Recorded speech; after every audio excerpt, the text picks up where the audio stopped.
Most juniors can't explain this. What is Docker and how does it work? In Linux, there is a command called change root. It lets you start a process that thinks it has its own file system, its own root directory. There is also unshare, which lets you create namespaces and run processes that feel like they have their own network.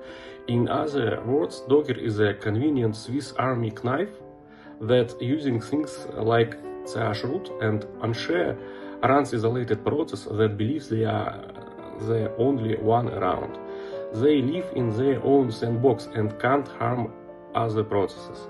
Docker also lets you create images to launch containers from. That's super handy because once you build an image and you can deploy it on different servers without spending time setting up on the environment for the container.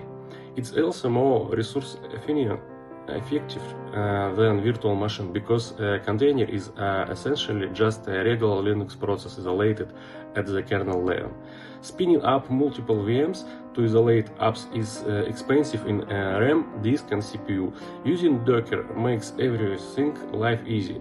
The developer packages the apps into a Docker image, and DevOps does not have to fuss with configuration.